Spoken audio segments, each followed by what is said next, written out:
ಇವತ್ತು ಬೆಳಿಗ್ಗೆನೆ ಮನೆ ಹತ್ರ ಮಾಡ್ತಾ ಇದ್ದಲ್ವಾ, ಅದಕ್ಕೆ ಮೊದಲಿಗೆ ಸಡ ರುಬ್ಬಿದ್ದಾಗಿತ್ತು. ನಾನು ಒಂದು ಪಾತ್ರೆ ಸಾಕಷ್ಟು ಪ್ರಶ್ನೆಗಳಿದೆ. ಕಿಂಡಲ್ ಮಾಡೋದು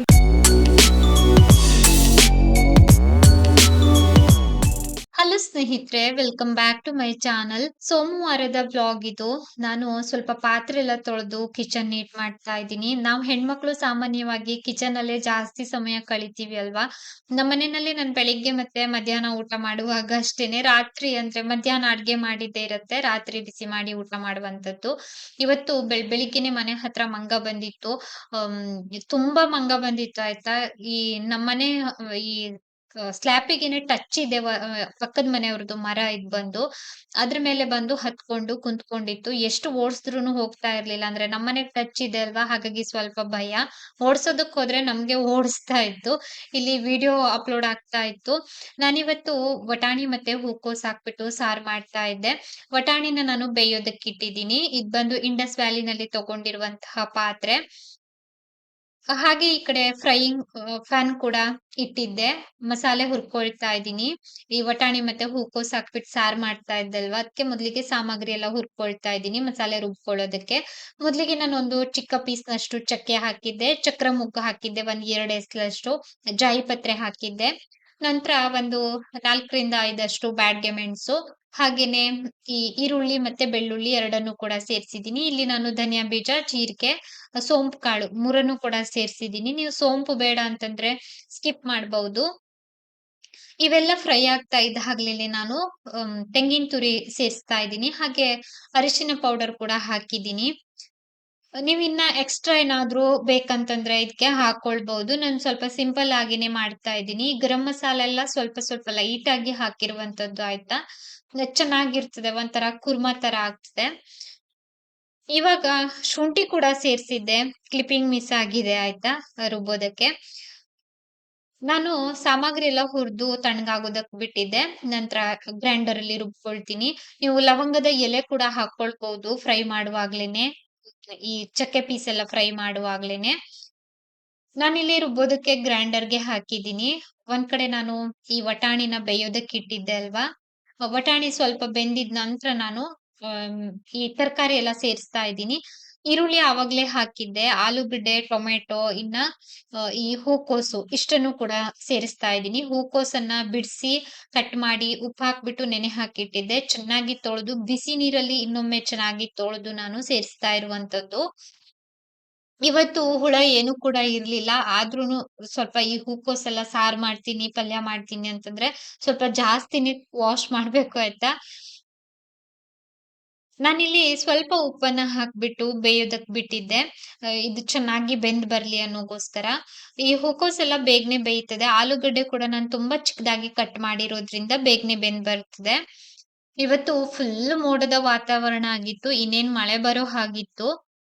ಮಸಾಲೆ ಕೂಡ ರುಬ್ಬಿದ್ದಾಗಿತ್ತು. ನಾನು ಒಂದು ಪಾತ್ರೆನಲ್ಲಿ ಎತ್ತಿಟ್ಕೊಂಡಿದ್ದೆ. ಈ ಕಡೆ ಈ ಆಲೂಗಡ್ಡೆ ಮತ್ತೆ ಹೂಕೋಸ್ ಎಲ್ಲ ಬೆಂದಿದ್ ನಂತರ ನಾನು ರುಬ್ಬಿದಂತಹ ಮಸಾಲೆ ಹಾಕ್ತಾ ಇದ್ದೀನಿ. ಸ್ವಲ್ಪ ಗಟ್ಟಿಯಾಗಿ ಮಾಡ್ಕೊಳ್ತಾ ಇದ್ದೀನಿ. ತೀರಾ ಏನ್ ತೆಳುವಾಗಿ ಮಾಡ್ಕೊಳ್ತಾ ಇಲ್ಲ. ಮತ್ತೆ ಇನ್ನೊಮ್ಮೆ ನಾನು ರುಚಿಗೆ ತಕ್ಕಷ್ಟು ಉಪ್ಪನ್ನು ಕೂಡ ಸೇರಿಸ್ತಾ ಇದ್ದೀನಿ. ಆವಾಗ್ಲೇ ನಾನು ಸ್ವಲ್ಪ ಉಪ್ಪನ್ನ ಹಾಕಿದ್ದೆ. ಈ ಚಪಾತಿ ಜೊತೆ, ದೋಸೆ ಜೊತೆ, ಇಡ್ಲಿ ಜೊತೆ ಎಲ್ಲ ಮಾಡ್ಕೊಂಡ್ ತಿನ್ಬಹುದು. ಈ ಸಾರನ್ನ ನಾನಿವತ್ತು ಅನ್ನಕ್ ಮಾಡಿದ್ದೆ. ಅನ್ನಕ್ಕೂ ಕೂಡ ತುಂಬಾ ಟೇಸ್ಟಿಯಾಗಿ ಆಗ್ತದೆ ಆಯ್ತಾ. ಸಾರು ಚೆನ್ನಾಗಿ ಕುದೀತಾ ಇತ್ತು. ಇವಾಗ ಕೊನೆನಲ್ಲಿ ಒಂದು ಒಗ್ಗರಣೆ ಮಾಡ್ಕೊಳ್ತಾ ಇದ್ದೀನಿ. ಎಣ್ಣೆ ಹಾಕಿದ್ದೆ, ಸಾಸಿವೆ ಹಾಕಿದ್ದೆ. ಸಾಸಿವೆ ಅರಳ್ಕೊಳ್ತಾ ಇದ್ದಾಗ್ಲೇನೆ ಒಂದು ಬ್ಯಾಡಗೆ ಮೆಣಸನ್ನ ಕಟ್ ಮಾಡಿ ಹಾಕಿದ್ದೆ. ಹಾಗೆ ಕರಿಬೇವು ಹಾಕಿದ್ದೆ. ಇಷ್ಟೇನೆ, ಸಿಂಪಲ್ ಆಗಿ ಒಂದು ಒಗ್ಗರಣೆ ಕೂಡ ರೆಡಿ ಆಯ್ತು. ಈ ಸಾರು ಚೆನ್ನಾಗಿ ಕುದೀತಾ ಇತ್ತಲ್ವಾ, ಇವಾಗ ನಾನು ಒಗ್ಗರಣೆನ ಸೇರಿಸ್ತಾ ಇದ್ದೀನಿ. ತುಂಬಾ ಟೇಸ್ಟಿಯಾಗಿ ಆಗ್ತದೆ ಆಯ್ತಾ. ತುಂಬಾ ಸಿಂಪಲ್ ಆಗಿನೇ ಮಾಡುವಂತದ್ದು. ನಮ್ ಕಡೆ ಎಲ್ಲ ಸಾಮಾನ್ಯವಾಗಿ ಇದೇ ತರ ಮಾಡ್ತಾರೆ. ಈ ಹಸಿ ಬಟಾಣಿ ಸಿಗ್ತದಲ್ವಾ, ಗ್ರೀನ್ ಪೀಸ್, ಅದ್ರಲ್ಲೂನು ಕೂಡ ಮಾಡ್ಕೊಳ್ಬಹುದು. ಈ ಹಸಿಯಾಗಿ ಬರ್ತದಲ್ವಾ ಸಂತೆನಲ್ಲೆಲ್ಲ. ರೀ ರೆಡಿನಾ?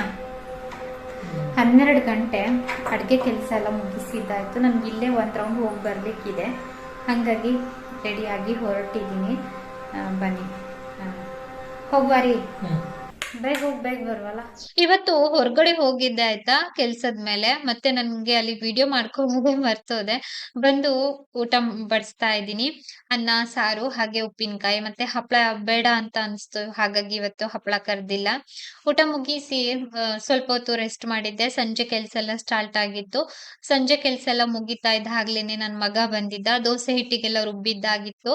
ನನ್ ಮಗ ಏನೇನೋ ಮಾತಾಡ್ತಾ ಇದ್ದ. ಹಂಗೆ ನಾನ್ ಕೇಳ್ತಾ ಇದ್ದೆ ಎಕ್ಸಾಮ್ ಎಲ್ಲ ಆಯ್ತಾ ಮಗನೇ ಅಂತ. ನಾನು ನೀನು ಒಂದ್ ರೌಂಡ್ ಆಟ ಆಡೋಣ ಚಿಕ್ಕಮ್ಮ.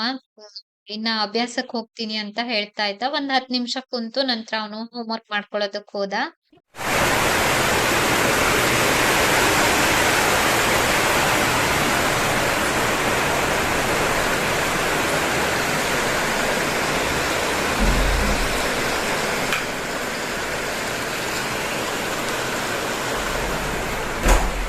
ಹೊರಗಡೆ ತುಂಬಾ ಜೋರಾಗಿ ಮಳೆ ಬರ್ತಾ ಇದೆ ಆಯ್ತಾ.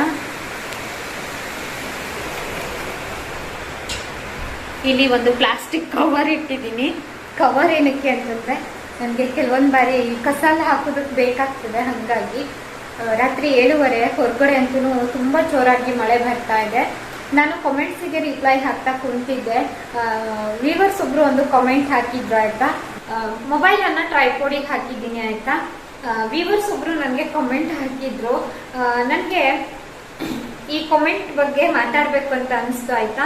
ನಾನು ತುಂಬಾ ಪಾಸಿಟಿವ್ ಆಗಿ ಕಾಮೆಂಟ್ಸ್ ಅನ್ನ ತಗೊಂಡು ಪಾಸಿಟಿವ್ ರೀತಿಲಿ ನಿಮ್ಗೆ ಆನ್ಸರ್ ಕೊಡ್ತಾ ಇದ್ದೀನಿ ಆಯ್ತಾ. ಮತ್ತೆ ನೀವು ಅಯ್ಯೋ ಆನ್ಸರ್ ಮಾಡ್ಬಿಟ್ರು ಇವ್ರು ನೆಗೆಟಿವ್ ಆಗಿ ತಗೊಂಡ್ರೇನೋ ಅಂತ ಅನ್ಕೊಳ್ಬೇಡಿ. ಮೊದ್ಲಿಗೆ ನಾನು ಹೇಳ್ಕೊಂಡ್ ಬಿಡ್ತೀನಿ. ಐಡಿ ಬಂದು ರಶ್ಮಿ ಸುವರ್ಣ ಅಂತ ಇದೆ. 3 years ಬ್ಯಾಕ್ ನಿಮ್ಮ ವ್ಲಾಗ್ ನೋಡಿದ್ದೆ. ನಿಮ್ಮ ಲೈಫ್, ನಿಮ್ಮ ಮನೆ, ನೀವು ಸೇಮ್ ಹಂಗೆ ಇದೆ. ಇನ್ನೂ ಅಪ್ಡೇಟ್ ಆಗಿಲ್ಲ. 3 years ಅಲ್ಲಿ ನನ್ನ ಲೈಫಲ್ಲಿ ತುಂಬಾನೇ ಚೇಂಜಸ್ ಆಗಿದೆ ಅಂತ ಅವರು ಹೇಳಿದ್ದಾರೆ ಆಯ್ತಾ. ತುಂಬಾ ಜೋರಾಗಿ ಮಳೆ ಬರ್ತಾ ಇದೆ. ನನ್ನ ವಾಯ್ಸ್ ನಿಮ್ಗೆ ಎಷ್ಟು ಮಟ್ಟಿಗೆ ಕೇಳ್ತದೆ ಅಂತ ಗೊತ್ತಿಲ್ಲ ಸ್ನೇಹಿತರೆ. ಇವರ ಕಾಮೆಂಟ್ ಅನ್ನ ಓದಿದ್ದೀನಿ ಈಗಾಗ್ಲೇನೆ. ನನಗೂ ಕೂಡ ಕೆಲವೊಮ್ಮೆ ನನ್ನ ಸುತ್ತಮುತ್ತಲಿನವ್ರು ನೋಡಿದಾಗ, ನನ್ನ ಜೊತೆ ಮದ್ವೆ ಆದವ್ರನ್ನ ನೋಡಿದಾಗ ನನಗೂ ಕೂಡ ಹಾಗೆ ಅನಿಸ್ತದೆ. ಇಲ್ಲ ಅಂತ ಅಲ್ಲ, ಅವ್ರ ಲೈಫೆಲ್ಲ ನೋಡು ಯಾವ ರೀತಿ ಚೇಂಜ್ ಆಯಿತು, ಎಲ್ಲ ರೀತಿನಲ್ಲೂ ಕೂಡ ನಮ್ಮ ಲೈಫ್ ಯಾಕೆ ಹೀಗೆ, ಏನು ಕೂಡ ಚೇಂಜಸ್ ಆಗೋದಿಲ್ಲ, ಏನು ಕೂಡ ಬದಲಾವಣೆ ಆಗೋದಿಲ್ಲ ಅಂತ ನನ್ನನ್ನು ಕೂಡ ನನಗೆ ಸಾಕಷ್ಟು ಪ್ರಶ್ನೆಗಳಿದೆ. ಇಲ್ಲ ಅಂತ ಅಲ್ಲ. ಒಂದು ಮಾತು ಹೇಳೋದಕ್ಕೆ ಇಷ್ಟಪಡ್ತೀನಿ. ಮನುಷ್ಯನಿಗೆ ತಾಳ್ಮೆ ಬಹಳ ಇಂಪಾರ್ಟೆಂಟು ಸ್ನೇಹಿತರೆ.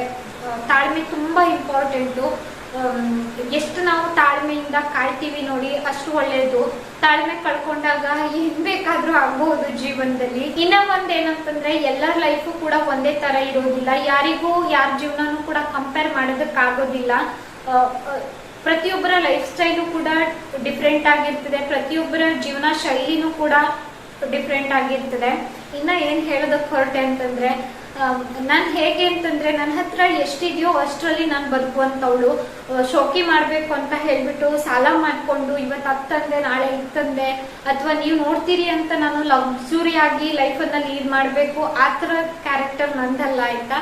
ಅಂದ್ರೆ ದೇವ್ರು ಏನ್ ಕೊಟ್ಟಿದಾರೋ ಅದ್ರಲ್ಲಿ ಒಂದು ತೃಪ್ತಿಕರ ಜೀವನ ಮಾಡ್ಬೇಕು ಅನ್ನುವಂಥದ್ದು ನನ್ನ ಅಭಿಪ್ರಾಯ. ಇನ್ನ ಒಂದು ನನ್ಗೂ ಕೂಡ ಕೆಲವೊಮ್ಮೆ ಸಾಕಷ್ಟು ಪ್ರಶ್ನೆಗಳು ಬರ್ತದೆ. ಯಾಕೆ ಭಗವಂತ ನಮ್ಮ ಜೀವನದಲ್ಲಿ ನೀನು ಅಂದ್ರೆ ಏನು ಬದಲಾವಣೆ ತರೋದಿಲ್ಲ ಒಳ್ಳೆ ರೀತಿನಲ್ಲಿ. ನಾನು ಪ್ರತಿದಿನ ಬೇಡ್ಕೊಳ್ತೀನಿ ಒಳ್ಳೆ ರೀತಿನಲ್ಲಿ ಬದಲಾವಣೆ ತರ್ಲಿ ದೇವ್ರು ಅಂತ ಹೇಳ್ಬಿಟ್ಟು. ಏನ್ ಮಾಡೋದಲ್ವಾ, ಕೆಲವ್ರದ್ದು ತುಂಬಾ ಲಕ್ ಇರ್ತದೆ. ಕೆಲವರು ಎಷ್ಟೇ ಕಷ್ಟಪಟ್ರು ಕೂಡ ಆ ಲಕ್ ಅನ್ನೋದು ಇರೋದಿಲ್ಲ. ಒಬ್ಬರ ಲೈಫಲ್ಲಿ ತುಂಬಾ ಪಾಸಿಟಿವ್ ಆಗಿ ನಡೀತಾ ಇರ್ತದೆ. ಅವ್ರು ಮುಟ್ಟಿದ್ದೆಲ್ಲ ಚಿನ್ನ ಈ ತರ.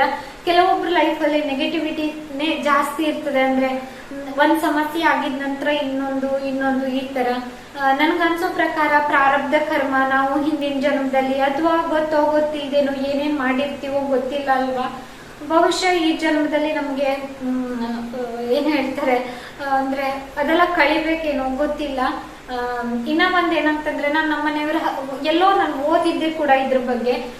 ಅಂದ್ರೆ ನಾವು ಸಾಕಷ್ಟು ಕಡೆ ಹೋದ್ವಿ. ಈ ಹಾಸ್ಪಿಟಲ್ ಬಿಟ್ಟು ದೇವಸ್ಥಾನ ಅಲ್ಲಿ ಇಲ್ಲಿ ಅಂತ ನಾವು ಸಾಕಷ್ಟು ಕಡೆ ಹೋಗಿದ್ವಿ. ಸಾಕಷ್ಟು ಹಣ ಕೂಡ ಹಾಕಿದ್ವಿ. ಹಾಸ್ಪಿಟಲ್ ವಿಚಾರ ಬಿಟ್ಟು ನಾನು ಮಾತಾಡ್ತಾ ಇದ್ದೀನಿ. ನನ್ಗೆಲ್ಲೋ ಒಂದ್ ಕಡೆ ಓದಿದ್ದೆ ಏನಂತಂದ್ರೆ, ನಾವು ಹಿಂದಿನ ಜನ್ಮದಲ್ಲಿ ಅವರಿಗೆಲ್ಲ ಕೊಡೋದಿತ್ತೇನೋ ಅಂದ್ರೆ ಏನ್ ಅಂದ್ರೆ ದುಡ್ಡು ಗಿಡ್ ಕೊಡೋದಿತ್ತೇನೋ, ಕೊಟ್ಟು ಬಂದ್ವೇನೋ ಅಂತ ಹೇಳಿ ಮರ್ತು ಬಿಡ್ಬೇಕಂತೆ. ಈ ತರ ದುಡ್ಡು ಹೋಯ್ತಲ್ಲ, ಇಷ್ಟು ಹೋದ್ರೂ ನಮ್ಗೇನು ನಮ್ ಲೈಫ್ ಬದಲಾವಣೆ ಆಗ್ಲಿಲ್ವಲ್ಲ ಅಂತ ಬೇಜಾರ್ ಮಾಡ್ಕೊಳ್ಬಾರ್ದಂತೆ. ನೋಡೋಣ ಸ್ನೇಹಿತರೆ, ದೇವರಿದ್ದಾನೆ, ನಾವು ನಂಬಿದಂತಹ ರಾಘವೇಂದ್ರ ಸ್ವಾಮಿ ನಮ್ಮನ್ನ ಕೈ ಬಿಡೋದಿಲ್ಲ ಅನ್ನುವಂತಹ ಒಂದು ಬಲವಾದ ನಂಬಿಕೆ ನನಗೆ.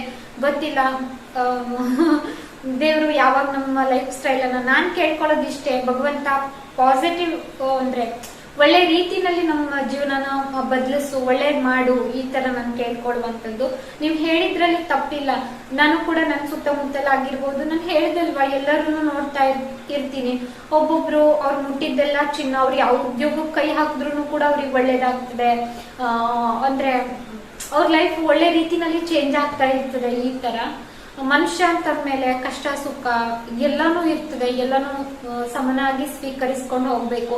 ಕೆಲವರಿಗೆ ತುಂಬಾ ಅವರವರ ಫ್ಯಾಮಿಲಿ ಸಪೋರ್ಟ್ ಇರ್ತದೆ.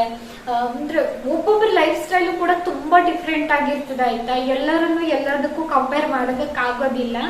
ಇನ್ನ ಒಂದು ಕೊನೆಯದಾಗಿ ಹೇಳ್ಬೇಕಂತಂದ್ರೆ, ನಾನು ಈ ಕಾಮೆಂಟ್ಗೆ ತಕ್ಕಾಗಿ ಹೇಳೋದಿಲ್ಲ, ಆಯ್ತಾ. ಅಂದ್ರೆ ಕಾಮೆಂಟ್ಗೆ ಆನ್ಸರ್ ಮಾಡ್ತಿಲ್ಲ. ಅಂದ್ರೆ ನಾವೇನ್ ಇವಾಗ ಬದುಕ್ತಾ ಇದ್ದೀವಿ ಅಲ್ವಾ, ಈ ಸೊಸೈಟಿ ನೋಡ್ಬಿಟ್ಟು ನಾನು ಒಂದು ನಿಮ್ಗೆ ಮಾತನ್ನ ಹೇಳೋದಕ್ಕೆ ಇಷ್ಟಪಡ್ತೀನಿ. ನೀವು ತುಂಬಾ ಶ್ರೀಮಂತರಾದ್ರಿ, ಅಂದ್ರೆ ತುಂಬಾ ನಿಮ್ಮ ಹತ್ರ ಇದೆ ಅಂತ ಹೇಳ್ಬಿಟ್ಟು ದಯವಿಟ್ಟು ಇನ್ನೊಬ್ರಿಗೆ ಹಂಗಿಸ್ಬೇಡಿ, ಇನ್ನೊಬ್ರಿಗೆ ನಿಂದನೆ ಮಾಡ್ಬೇಡಿ. ಅಂದ್ರೆ ನಿಮ್ಮ ಬದುಕಲ್ಲಿ ಎಲ್ಲಾ ಸಿಕ್ಕಿದೆ ಅಂತ ಅಂದ್ರೆ ಇನ್ನೊಬ್ರಿಗೆ ಏನು ಇಲ್ಲ ಅಂತ ಹೇಳ್ಬಿಟ್ಟು ನಿಂದನೆ ಮಾಡೋದು, ಅಂದ್ರೆ ಈ ಕಿಂಡಲ್ ಮಾಡೋದು, ಈ ತರ ಎಲ್ಲ ಮಾಡೋದಕ್ಕೆ ಹೋಗ್ಬೇಡಿ. ದೇವರು ಯಾರ ಲೈಫ್ ಅನ್ನ ಎಷ್ಟೊತ್ತಿಗೆ ಹೇಗ್ ಚೇಂಜ್ ಮಾಡ್ತಾರೆ ಅಂತ ಹೇಳೋದಕ್ಕಾಗೋದಿಲ್ಲ. ಇನ್ನ ಒಂದೇನಂತಂದ್ರೆ, ನೀವು ಒಳ್ಳೇದ್ ಬಯಸಿ, ಇನ್ನೊಬ್ರಿಗೆ ಒಳ್ಳೇದ್ ಮಾಡಿ, ನಿಮ್ಮ ಹತ್ರ ಆದ್ರೆ ಯಾವ್ದಾದ್ರು ರೂಪದಲ್ಲಿ, ಹಣದ ರೂಪದಲ್ಲಿ ಅಂತಲ್ಲ, ಅಂದ್ರೆ ಒಳ್ಳೆ ದಾರಿ ತೋರಿಸಿ. ಅಂದ್ರೆ ಇವಾಗ ಒಬ್ರಿಗೆ ಎಕ್ಸಾಂಪಲ್ ಏನೋ ಕಷ್ಟ ಇದೆ, ಅವರಿಗೆ ಎಲ್ಲಾದ್ರೂ ಒಂದು ಹಾಸ್ಪಿಟಲ್ ರೆಕಗ್ನೈಸ್ ಮಾಡೋದು, ಈ ತರ ನಾನು ಹೇಳಿದ್ದು ಎಕ್ಸಾಂಪಲ್ ಕೊಟ್ಟೆ ಅಷ್ಟೇನೆ. ಮನಸ್ಪೂರ್ವಕವಾಗಿ ನಾವು ಒಬ್ರಿಗೆ ಒಳ್ಳೇದ್ ಬಯಸಿದಲ್ಲಿ ಖಂಡಿತ ನಮಗೆ ಭಗವಂತ ಅದನ್ನ ರಿಟರ್ನ್ ಕೊಡ್ತಾನೆ, ಇನ್ನ ಜಾಸ್ತಿನೇ ರಿಟರ್ನ್ ಕೊಡ್ತಾರಂತೆ. ಅದೇ ಕಿಂಡಲ್ ಮಾಡ್ತಾ ಅಂದ್ರೆ ಆತರ ಎಲ್ಲ ಮಾಡಿ ಬದುಕಬಾರ್ದು. ನಾನು ಈ ಕಾಮೆಂಟ್ಗೆ ಆನ್ಸರ್ ಮಾಡ್ತಾ ಇಲ್ಲ, ನಾನು ನೋಡ್ತಾ ಇರುವಂತ ಸುತ್ತಮುತ್ತಲಿನ ವಾತಾವರಣ, ಸೊಸೈಟಿ, ಅದಕ್ಕೆ ತಕ್ಕಾಗಿ ಈ ಮಾತನ್ನ ಹೇಳಿದ್ದು.